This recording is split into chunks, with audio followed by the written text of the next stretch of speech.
Well, hello. My name is John Hoff, and you are listening to the Losing It with John podcast. Thank you for being here. I am a health and weight loss coach, and I help people lose weight. And this podcast is about ways that I've seen that people basically have run into problems with losing weight, why they've stalled out, why they've been struggling, and then what I do to help people get through those things. So, my main way of helping people lose weight is really two things, because I like to keep losing weight very simple. Okay. You just got to do a couple of the basics very well.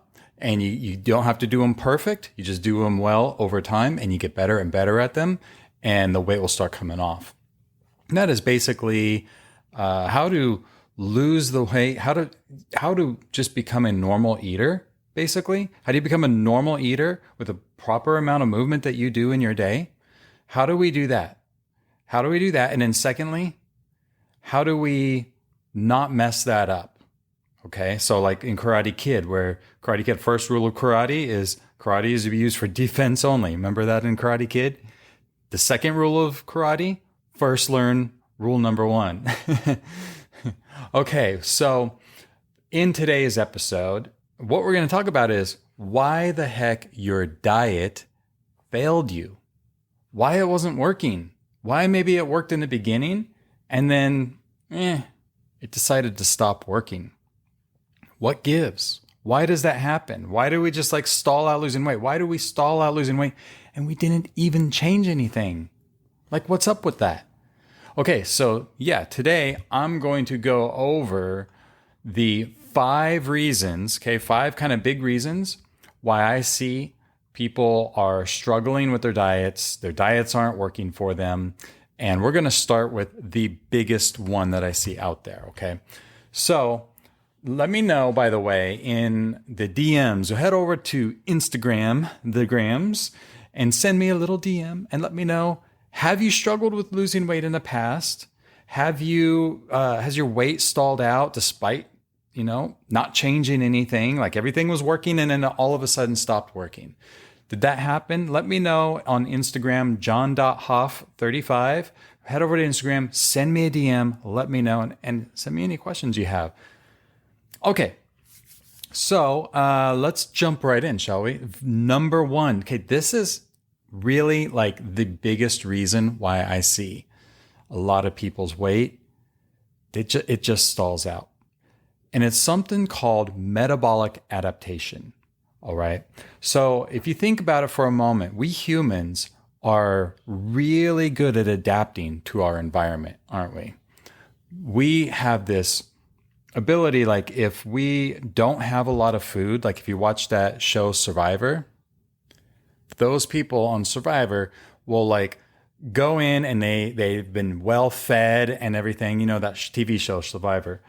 They're well fed when they first get there. And then over time while they're there, they're not eating very much. They're eating like a little bit of rice, if they're lucky, a little bit of fish during the day. And when that happens, they're going to be really hungry for a little while. And then they're hungry, even though they're still going to be really hungry. Don't get me wrong. But their body sees that, oh my goodness, I'm not getting as much food as I used to get. So what the body will end up doing is slowing down the metabolism. What that means is slowing down how much calories it's burning for proper function of things, like your brain, like breathing, like proper heartbeat, operate your spleen. It's going to get a lot more good or more efficient. That's the word I was looking for. It's going to get more efficient at using what little calories you actually do have. Now, in their case, they're probably going to start breaking down muscle and using that for energy, which, that really sucks. We don't want to lose muscle. Muscle actually helps keep your metabolism higher. Okay. So that's the idea of metabolic adaptation. Now, let me explain it a little bit in terms of like when you're on a diet and you're trying to lose weight. So a lot of times people will go on a diet and they're just wanting to, let's say, they want to lose as much weight as they can fast, right? I mean, that's the world that we live in right now, right? We just want to lose, Give me everything now. I want it all now. I want to lose all the weight now, even though it took me 20 years to get the weight that I am right now. I want to lose it in 2 months. So you might go on a really restrictive diet. Maybe you were eating 3,000 calories a day. Okay, if you were like, let's assuming you're not an athlete here or something, and you're just kind of sitting at home, you have a basic desk job or something, you're over consuming food, and maybe you're eating 3,000 calories a day. Then all of a sudden, you get this bright idea. Some diet out there gives you this bright idea that no. We need to cut your calories down. You're going to eat like half of the food that you've been eating. So you go from like 3,000 calories to 1,500 calories per day. Or maybe you're eating 2,000 calories and now all of a sudden you're going down to 1,200 calories per day and you're pushing it hard. Then do you really think that your body is going to let you continue to burn 2,000 calories a day if you were at 2,000? If that's where your maintenance stage was, okay, you were about, you weren't gaining weight, losing weight, you're staying right about the same weight at about 2,000 calories a day. And then you drop it down to, let's say, 1,200 per day. Do you think your body's going to continue to let you burn 2,000 calories a day? No. Why would it do that? What it's looking at is, oh my goodness, food is scarce. There might be a famine. There might be no food coming. So what I'm going to do is I'm going to lower the amount of energy that I'm going to be using for things. And I'm going to look at how fat being stored in the body is a good thing. And it's not going to want to let you lose weight because that's the last thing it wants you to do. Because it thinks that it's scared. Your body, your nervous system, if you want to call it, but I always say your body. Your body's like scared that there's going to be no more energy coming. There's going to be no more food. So it holds on to the fat that you're having. And at the same time, what it's doing is it's lowering that metabolism so that you're not burning as much anymore, so that your brain power doesn't have to burn as much calories. It doesn't take as many calories to operate the heart, or it will get more efficient at what little bit of calories you're giving it to operate the heart. Or whatever, like I said, a spleen or liver or whatever it is, growing hair, okay? Your body wants to keep you alive.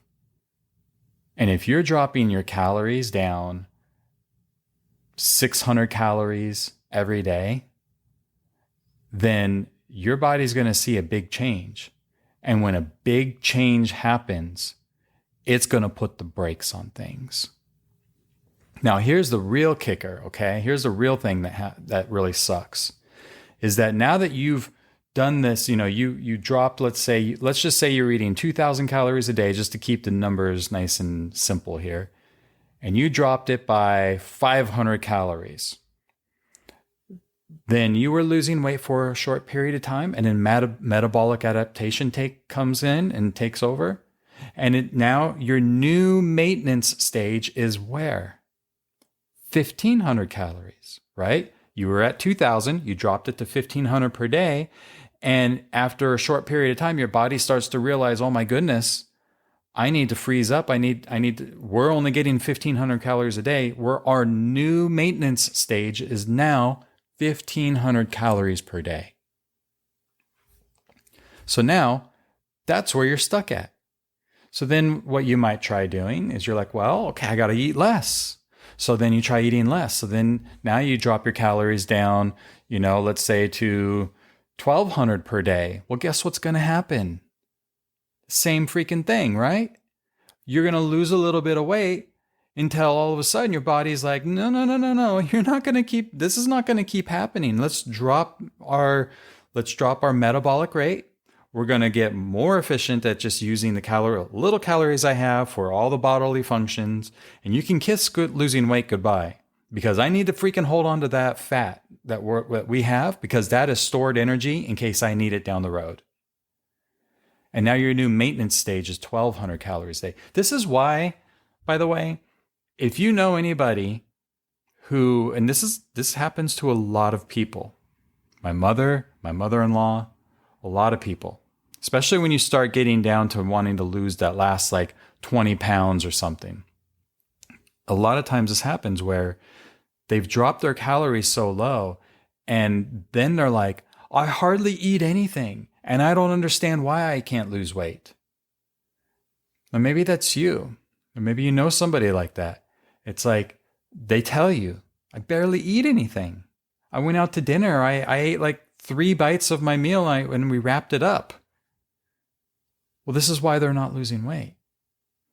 They're losing weight because their body has adapted to only having a very little amount of food, and therefore you're stuck in survival mode. It's going to lock you up, and you can't lose the body fat. Now, there's a couple ways. There's strategies to get through that, which is beyond what we're talking about here. The quick answer to that, though, is something called a reverse diet, where now you have to start eating in a calorie surplus and you need to start building it back up. You have to go in reverse. And that's very scary for a lot of people because you are going to gain a little bit of weight, but you have to reset things. And then you got to do it the right way. So a better strategy, okay, if you're counting calories, and I don't think that the everyday average person who's, has a problem with eating too much food, I don't think that you necessarily need to be counting calories, okay? Calorie counting is really hard. It's difficult. It's really hard to know exactly what your calorie intake is and what your actual burn amount is per day. But we can be a little bit sensible and logical about what we're doing, In general, though, what I would like to see when it comes to my clients is I'd like to see like maybe a 200 to 300 calorie per day deficit. If we were actually counting calories, okay, the calorie deficit, not this 500 calorie stuff. That's too much. I know that it will say you Google it. Oh, well, how many calories is good for a calorie deficit? It'll probably give you anywhere between 300 and 700. But in my experience, that's going to result in a lot of stalls and everything, a lot of frustration. And it's hard. It's hard to freaking cut calories that far down right away because losing weight and changing is difficult. And you're going to make a big change when you're doing that, dropping 700 per day. So I would like to see more like around 200 to 300 per day on average. And then 200 to 300 per day on average, and about half a pound to a pound per week that comes off. Now, that's not the biggest loser strategy. Like, you're not going to be losing all your weight in the next 90 days when you do this. But what you will do is you're going to give yourself a much better chance at losing the weight and keeping it off and keeping the trend going down and avoiding some of these stupid little weight stalls that makes everybody give up. Because your body's not freaking out. It's not that much of a change. We're just changing a little bit.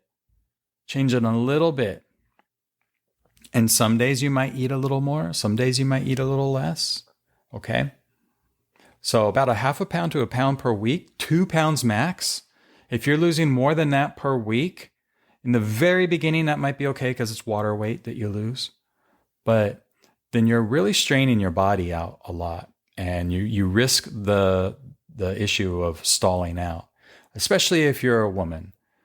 Men have a different kind of metabolic rate and everything. So, men lose weight a lot easier than women do. And I'm sorry, at least most men do anyways. I'm sorry. I know that's not what you want to hear if you're one of my female listeners. I'm sorry about that. But it's truth. I'd rather tell you the truth than just beat around the bush and try to make anybody feel better. Once we know what we're working with, we can work on it, right? Okay. So that's number 1, metabolic adaptation. Let's talk about number 2. So number 2 that I see out there that a lot of people are kind of messing up, and I'm pretty certain I messed these things up before in the past, and that is that you think that you're eating less food, or you're eating, I should say, less in the calorie amount. Like you think that you're eating less calories, but in reality, you're totally messing it up. Okay.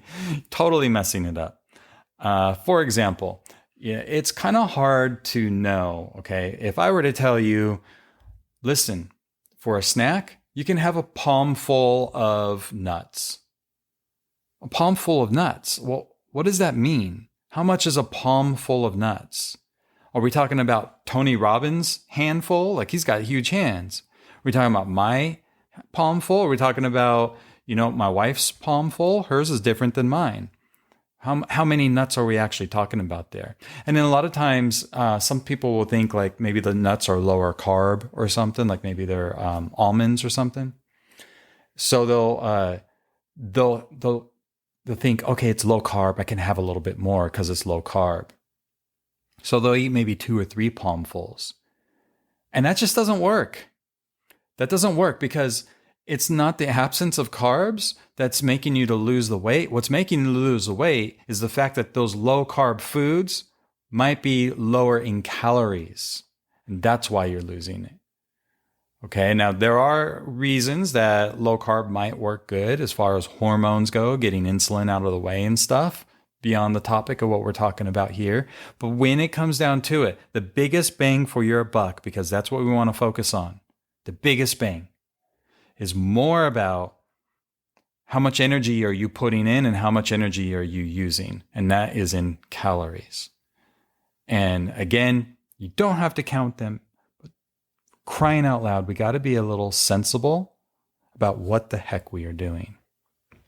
Okay, so, maybe you used Google, for example. Okay, you used Google to look up, well, how many calories or how many carbs, okay? You can change them however you want. Whenever it's how many carbs, just remember we're just counting something. And carbs is just a way of tracking. Another way of tracking basically calories, okay? Because when you use like an app, for those of you who do like low carb, maybe you've used Carb Manager, the low carb app on your phone that you could do, Carb Manager. The calculation of how many carbs you should be eating, it does the math. The math determines how many calories deficit you should be in, and then it figures out how many carbs you should be eating, how many proteins, and how much fat. So it's based off of calories. So you might go, let's say, this is part of, again, you're miscalculating how many calories. I've done this before. This is for sure. I'll go on little Google. How many calories? Like I love sweet potatoes. Okay. I make sweet potatoes all the time. I like to eat real food. And sometimes I'm just like, in the beginning, now I don't do this anymore, but I would look up, well, how many calories are in a sweet potato? Now, I don't know about you, but if you've ever walked through a grocery store and you looked at the sweet potatoes, or even just regular, russet potatoes, any of them, are they ever the same size? Like seriously, especially the sweet potatoes. One time I'll go to the grocery store and the potatoes will be kind of like a medium size or something. Next time I go there and it's these freaking huge potatoes. And the next time I go there, they're really small potatoes. Well, when you Google it and you look online, well, how many carbs are in or how many calories are in a medium sweet potato? One medium sweet potato is this. Well, what is a medium sweet potato? So, there could be a big gap in how many calories Google's telling me and I'm thinking I'm eating and how many I'm actually eating. Now, again, you don't necessarily need to be counting the calories exactly, but you got to have some freaking idea, right? Wow, am I eating a lot right now? Or am I eating, this is pretty sensible. It's not that much. And all these little things add up. And, we are bad at calculating things. We humans, we're bad at if I were to tell you 1 tablespoon of peanut butter, now you might be able to picture in your head a tablespoon, right? And what that might look like, but it's not this big heaping tablespoon. When you look on the back of a jar of peanut butter, it usually says servings is for 2 tablespoons. And I'm willing to bet that what you think is 2 tablespoons and what the manufacturer put out as 2 tablespoons is probably 2 different things. You might be doing 2 big big spoons and like, oh, it's just 2 big spoons, right? But in reality, that's like 4 tablespoons. So we're pretty bad at estimating. Also, well, look, you might have also been, let's say, tracking calories, either doing a hard number, calculating them, or just soft number, like I said, where you just kind of like look, oh, is this a high calorie food? Is it not? If it's a high calorie food, probably should eat a little bit less. If it's a low calorie food, I could probably have a little more. But if you've been tracking or paying attention to these things, here's something you may not have thought about. And that is that food manufacturers put these things on the label. Like, for example, the peanut butter, right? On the back of the peanut butter, I don't remember how many calories 2 tablespoons is. For the moment, let's just say it's 100 calories, okay? Well, food manufacturers can be off on their labels by as much as 20%. It's regulated by the FDA, and it can be off by as much as 20%. So that means instead of 100 calories, or instead of 80 calories, you're actually consuming 100 calories. Or instead of 100 calories, you're actually consuming 120 calories. Now, that one time might not seem like a big deal, but let's just take an example for a moment. Let's just say that you have a meal that's about 400 calories. Now, if we go off by 20%, that would result in about 80 calories. Now, you multiply that by 2 meals a day.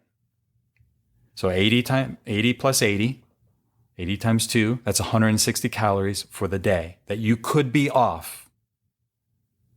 Now, you multiply that by 7 days, and for the week, you could be off over 1,100 calories.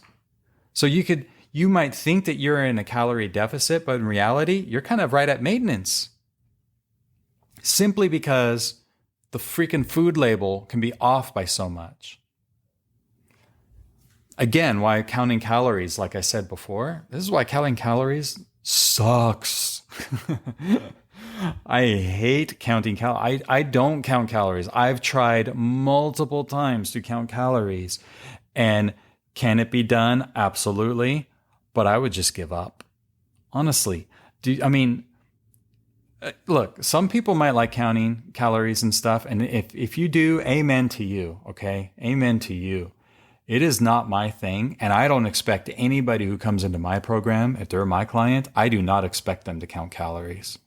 That's too difficult. I'd rather see you count carbs if you counted anything, or protein. Actually, I'd rather you count protein over carbs if that was what it really comes down to. Protein is the most important of all of them. Okay. All right.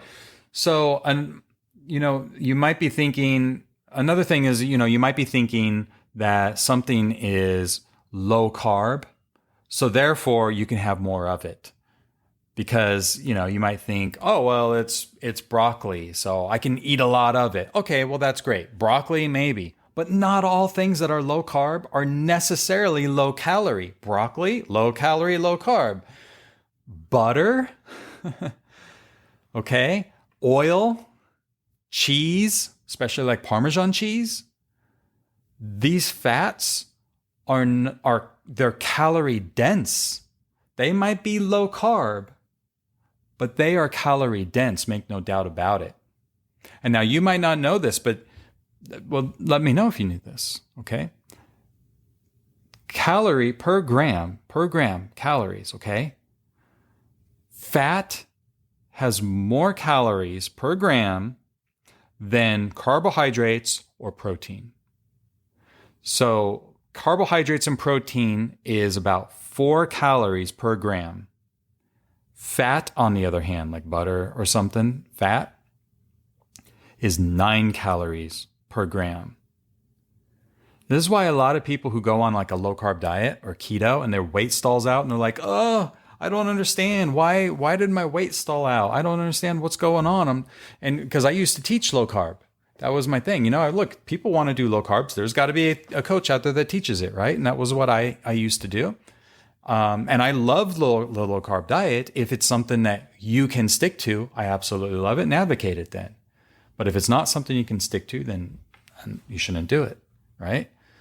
But people will come to me like, I don't understand. Why am I not losing weight? I'm doing low carb. I'm like, well, let me take a look at what you're doing. Holy crap, are you eating that much cheese? Jane, you got to stop with the cheese, man. You got to cut that down. And butter on everything. Oh, Dave Asprey on Bulletproof, he tells me I can eat tons of butter. Butter is good for you. Eat lots of butter, lots of butter. Well, yeah, okay, if you're trying to lose weight, let's not overdo it on the butter. Yes, it's low carb, but it's calorie dense. So these little mistakes, okay, so that's number 2. Number 2 is, again, you're thinking that you are eating less calories, but you're really miscalculating because we're freaking human and we're really bad at judging things when it comes to food. If you really want to judge it, you need to get a food scale in the end. If that's what you want to do, if you want to go to that level, then that's what you need to do. Okay. So let's move right on. Okay. Number 3, this is one that maybe you might do. Let me know. And that is your weekends mess up your freaking calorie deficit. You're just, okay, I'm going to let loose on the weekend. Or maybe you don't let loose on the weekend, but you're not getting as much movement as you were during the week. So, okay, calories over, just remember this. Calories, when it comes down to it, it's a per week thing. It's a per week calculation. It's not a per day calculation. So a lot of times we think it's per day because we hear a lot of times that people are saying, myself included, I say this, yeah, you should be in around X calorie deficit per day. So like I like 200, maybe 300 calorie deficit per day. Some people will say 500, some people will say more or whatever it is. But the reality is weight loss is going to be more of a cumulative thing. Like per week is really what you should be calculating your calorie deficit from. So if you are doing let me get out the calculator here. If you're doing a 200 calorie per day deficit, all right, which I really like because that makes losing weight a lot more maintainable because it really is pretty close to what you're already doing right now. It's not a big change to just eat simply 200 less calories a day. Ballpark, okay? But if you're doing 200 per day and you multiply that by 7 days a week, that's a 1,400 calorie per week deficit. That's the number you need to be calculating, is the per week. All right, so this is, just remember, this is a lifestyle. This is how you eat every day. It's not a thing where you just say, well, every weekend I'm just going to blow it and do whatever I want. Now, it's totally fine to go out and eat. You want to have a nice dinner or something, and you don't want to be restricted. You want to, look, tonight I'm going to enjoy my night. You know what? We can have those nights. Because if we say no to those nights, what happens? It gets too difficult to stick with it. It's not what we want to do with our life. So we end up giving up. So we can allow that leeway. But I would caution you against just throwing every weekend out and you eat whatever you want and however much you want. That's kind of a recipe for disaster, honestly. Okay, so on the weekends, what you can try doing is, this is a little hack, okay? Try to get some more movement over the weekends. So maybe that's going to a gym. Maybe that's just going on an extra couple walks. Maybe that's going for a hike. You go up to the mountains and do a little hiking or something if you can. Take your days off, like from any kind of, if you do any kind of exercise or movements, or you walk a lot or something, take those days off during the week when you're at work, because when you're at work you tend to move more and walk more and do things, right? And maybe eat a little less calories because you're busy, which actually I'm getting ahead of myself because I believe I got that one coming up here next. But save your kind of off days for when you're going to be a little bit less strict with what you're eating for the weekdays, and make the weekends a little bit more strict. That's one thing that you could do. Just simply switch that around like that.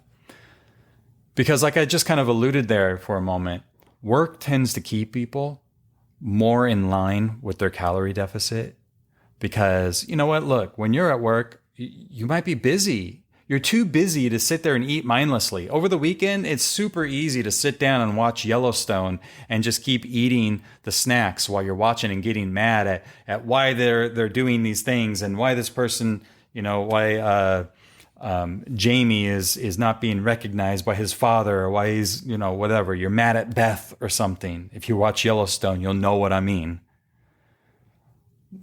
You're just like maybe binging on the food. You're drinking your soda or juice or whatever it is. Well, like when I was a banquet server many years ago. And when I worked it was at the Hard Rock Hotel here in Las Vegas. And when I worked there, I was too freaking busy to eat. I was walking and moving all day. I was pushing coffee carts. I was setting up rooms and I could eat a little bit here and there. But the fact is I was too busy to mindlessly eat. Now on the weekends, well, in banquets, I'd work a lot of weekends. But on weekends when I was home, when I was off, I could just sit around and eat and I'm not thinking about it. I just naturally would consume more food because I'm not busy. So the more at work that you do, probably the more busy you are, right?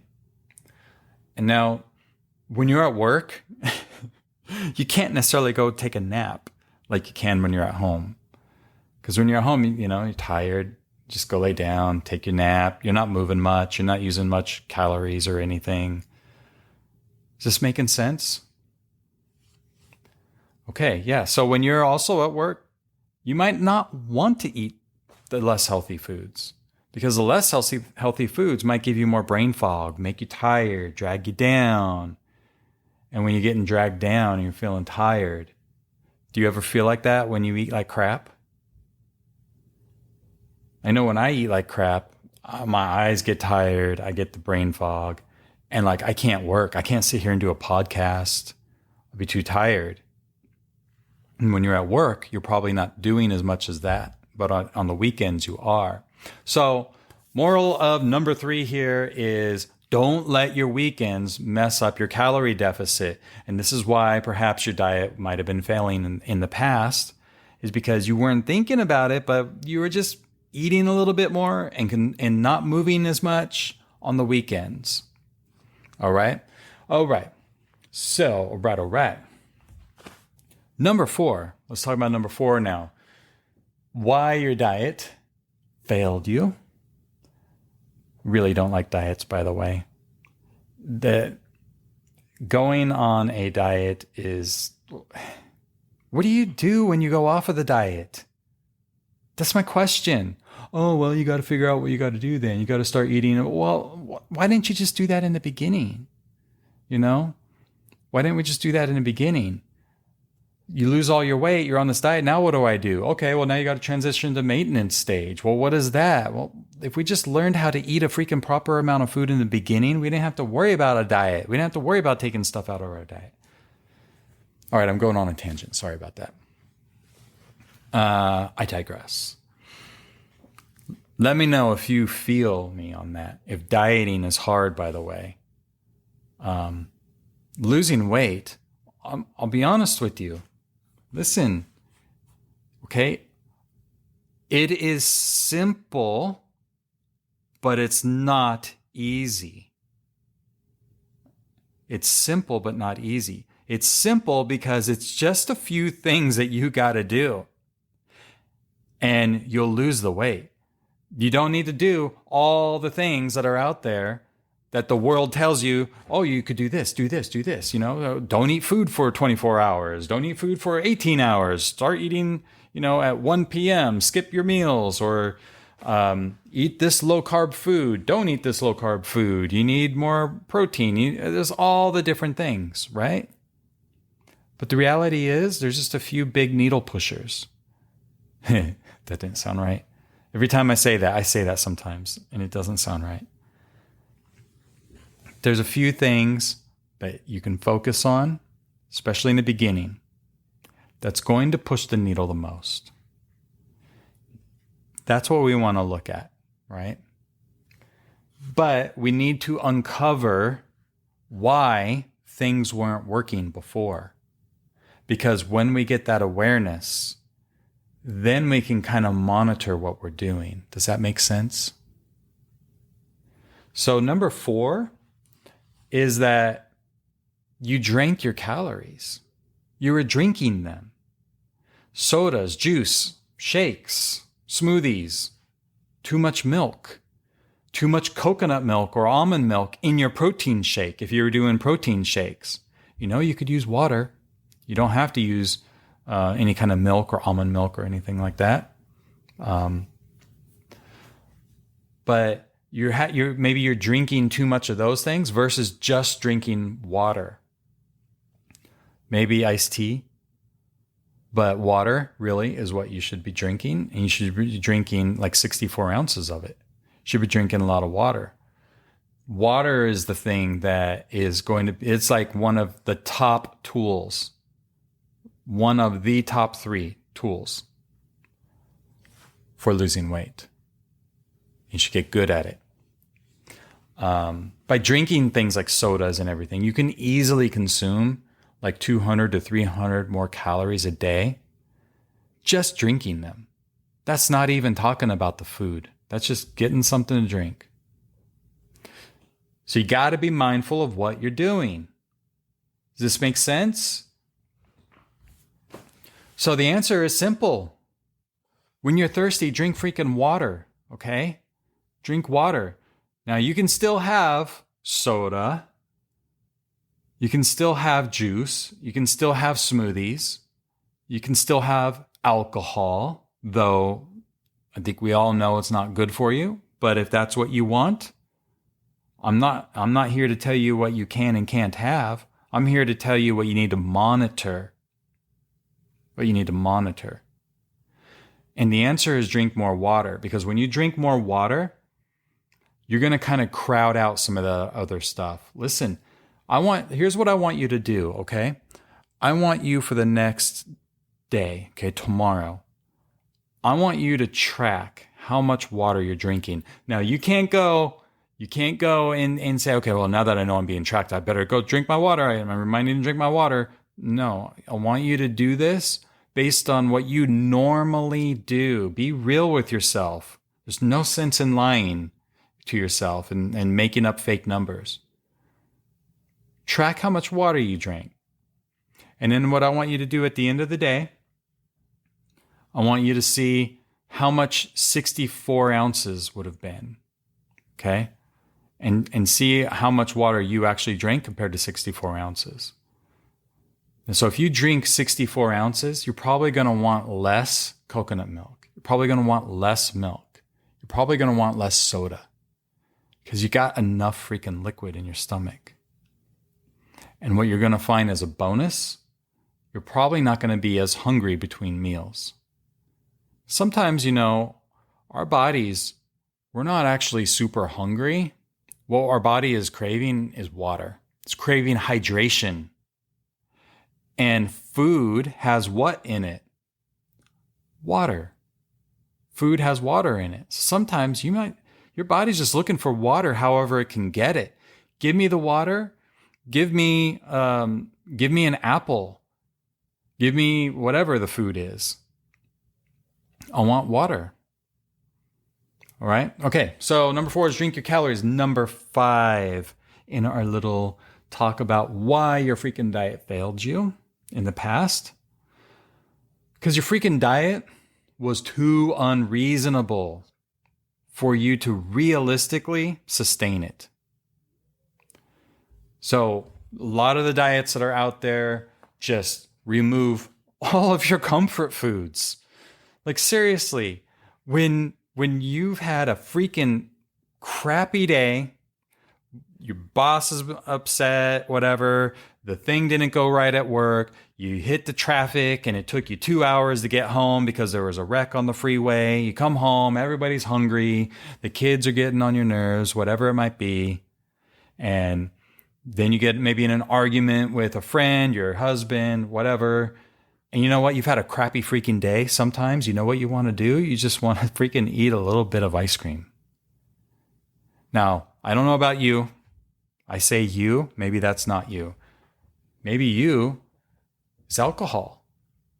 Maybe you is some other thing that's out there.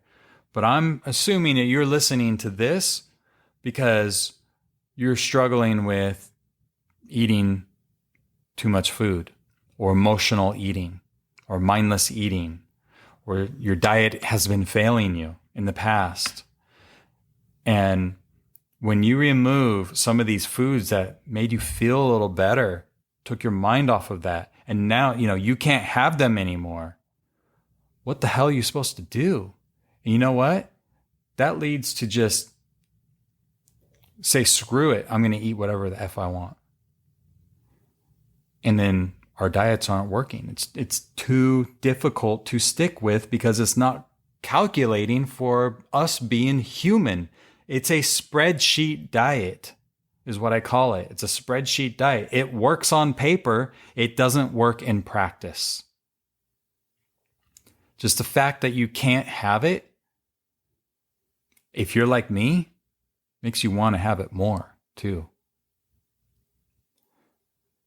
So every step away from your normal way of eating that you do is going to be challenging.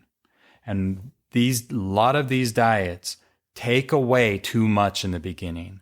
They take away too much. They're making it where like you have to just go from 0 to 100. I like you to go from like 0 to 10 miles an hour. Okay, not 0 to 100 miles an hour. Let's just let go of the gas pedal. How fast can we go there? Just let go of the gas pedal. Or I'm sorry, let go of the brake. Let go of the brake. Don't push on the gas. Let's get us just moving in the direction. And then, after our car is moving a little bit, after our body's moving a little bit, after it seems like, okay, you know what? This is a little bit easy. I can kind of manage this. Let's just tap on the gas just a little bit. And we just going to keep tapping on that gas just a little bit. And before long, that little bit has added up to a lot of it. All right, so that makes sense. That's 5 reasons why, seriously, these freaking diets, they're failing us. And number 1, again, just to go back, number 1, metabolic adaptation. You've been dieting too long. You've been pushing it too hard. That is the most common reason that I see with a lot of my clients, is that their bodies are just saying, look, you're not giving me enough, so I'm going to slow it all down. And slow it all down, and then people freak out. They don't know what to do because they're trying to figure this out on their own, and they're not understanding what's happening, and then they give up. They give up. They give up and go back to the way that they were eating before. I don't want that for you. Okay? And I really don't want that for you. So I've put together, by the way, a little program for you. If you think that you want to work a little closer with me so that I can help you to lose weight, I can guide you, help you remove the roadblocks. I can help you develop a plan that's more customized toward you so that you can actually eat the foods that you like to eat, so that you can go out to dinner and enjoy food with your friends. If you want to learn how to do that, you want to learn how to actually lose weight, keep it off, and avoid these freaking stalls that make people give up, what I want you to do is this. I want you to go to my website, losingitwithjohn.com/waitlist. Okay? losingitwithjohn.com/waitlist. And I want you to get on my priority wait list, because I can help you lose the weight that you want to lose. But I can't do it if you don't even give me a chance, if you don't even get on the wait list. And it's a wait list because, look, I don't have a program that's open at all times, because I like to open it up, accept a limited number of students, close it back down, and focus all my energy on helping those students lose weight and have the amazing transformations. Because I know if I can help you lose weight, you know what you're going to do? For one, you're going to make me feel better about myself. Number two, you're going to give me a good review, right? So why would I not? I need to do my job, and I will do my job, but I can't do it unless you give me a way to contact you and let you know when I'm opening doors. And then I can give you all the details. How much is it going to be? How long is it going to be? How many calls is it? What am I supposed to eat? All that stuff will come. But for right now, if you want my help, if you think that I have something that I can give you that your past diet was missing and had failed you at, then head to my site, losingitwithjohn.com/waitlist, get on my priority email waitlist, and I'll send you the notification when I reopen doors. Okay. I'll make sure that you're the first one notified before I open it up to social media, because once it's open to social media, now everybody can see it and everything like that. And once my spots fill up and I close it down. All right. Okay. Well, I hope you have a wonderful time. I hope that you enjoyed this. Go over again, please head over to my Instagrams and send me a DM. Ask me a question. I might answer it on the podcast. I might answer it on one of my reels. And, obviously subscribe to whatever you watch, YouTube, my Instagram or something. I'm doing weight loss tips all the time. I like doing video. Okay. So I'll see you there. Thanks again for listening. Bye.